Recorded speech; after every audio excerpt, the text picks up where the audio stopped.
Style attorney here. I want to make a video today about why most people give speeches the wrong way and how you could improve your public speaking. Okay, so let's start with how speeches typically go, right? You're told to have an introduction in 3 points. So let's say I'm giving a speech on cars. Okay, I'll start off by saying, hey, I'm here today to speak to you about cars, or imagine driving on the highway and this happens. Well, today you're going to learn about cars. You're going to learn about tires, you're going to learn about engines, and you're going to learn about the body. And then I go through tires, engine, and the body. And then I close and I say, hey, I've told you about cars. Don't forget about tires, engine, about the body, and the body. And then hopefully everyone gives me a standing ovation and I've done my job. So that's kind of a classic format for speeches. And I'm not really here to point out what's wrong with that. I'm just here to talk about how you could prepare for that format. So typically, someone asks you to write a speech and to give a speech, and what do? You write it down. You write it down, you give the speech, and then you look at your notes and you say, hey, I drive a 1997 Corvette. And that Corvette is very good. And you keep on looking and you try and pause and you look at the audience. That's an okay way of giving a speech. But oftentimes when you do it that way, you might be nervous and there's a lot of safety in your notes. So rather than looking at the audience and interacting with them, it doesn't end up being a speech. It ends up being a recitation of a written work.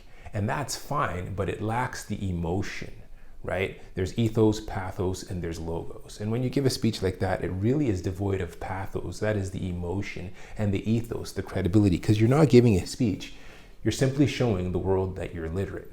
Something a little bit better is to write the speech with points and kind of pare down to the points and try as much as possible to talk, but you're still very much married to your notes because you've prepared the speech by writing it down, and you are more guided by your written notes than you are from what's actually within your heart. So something that's a little bit better is to write down just the main points, understand what you want to express from the main points, and when the time comes for you to address your audience, you look up and you say your point. Okay, I'm going to talk about tires, and you remember the subpoints of the tires, and you go on with that, and you make any important parts that you have to have there, and you say it. But you're still married to your notes because it's crafted first from writing and then it goes from speaking.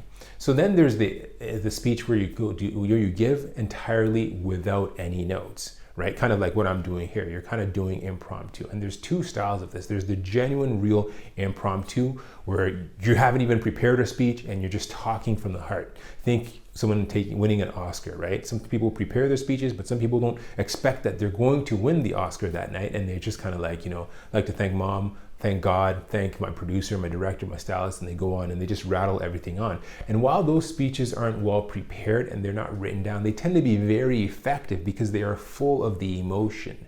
They are full of the pathos, and people could relate, and they tend to be very moving even though they're completely unprepared. And that is the amazing thing about oration, that you could drive people to do things. You could evoke emotion in people, and that often happens when you have the real emotion that's uninterrupted and uncensored and completely just off the cuff. Another way you could give a speech without notes is just by memorizing it.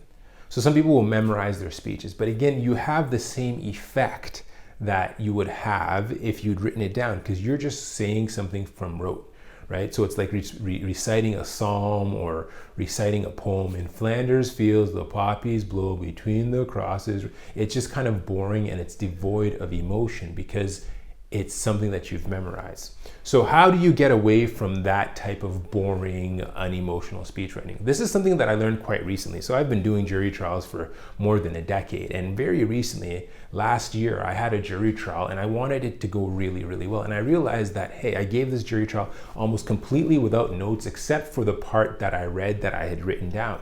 And I was very comfortable in doing it. I knew my points and I delivered everything very smoothly without interruption. So I sat back and I thought, what gave me the ability to do that? And the answer is, rather than writing down the speech, the closing address, because I didn't want a lecture, I didn't want a recitation. What I did, I started it completely without notes. So I started by talking to myself. I was upstairs in my house and I'm walking and I'm just saying what I'm going to say. And then you hear how it comes out. So I start off by saying, I always start my jury trials by saying, I want to tell you a story, a historical story, and then I talk to the jury about John Adams and the Boston Massacre, and then I go through the points of evidence and I talk about what happened. But I was doing this on the fly. I was crafting this through speech. And when you craft a speech by speaking rather than writing, you are practicing what you are going to say in real time as you are creating it. Right? Because when you write something down, you may be a great writer, but you might not be a great speaker. And it might sound smooth and the punchlines might be delivered very nicely on paper, but when you have the tone, when you have the emotion, when you have the tension, it falls flat. And you don't realize that until you're in front of a crowd of hundreds of people, a jury of 12, an organization that you're trying to pitch your idea to. And then all of a sudden the punchlines and the jokes and the clever things and the emotional moments that you thought were going to generate the response that you wanted, they fall flat. But if you're speaking to an audience of nobody in your bedroom, set up teddy bears or set up pillows or set up whatever to talk to, you can hear your voice. So if I say, I remember the time I first laid eyes on the person, and you're like, oh, that doesn't sound right.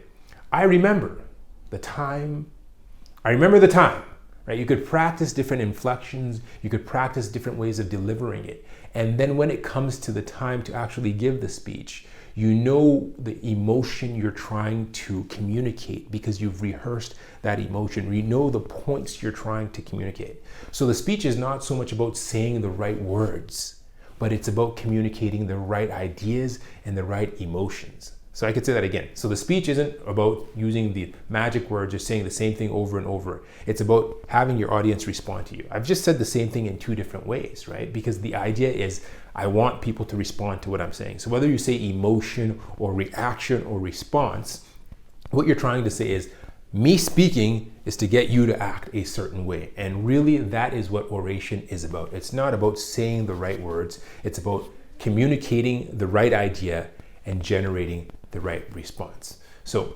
if you have any speeches coming up, let me know how you're going to do them. Let me know any experiences you've had with speeches, and let me know anything else you want me to talk about insofar as public speaking. Thank you for watching.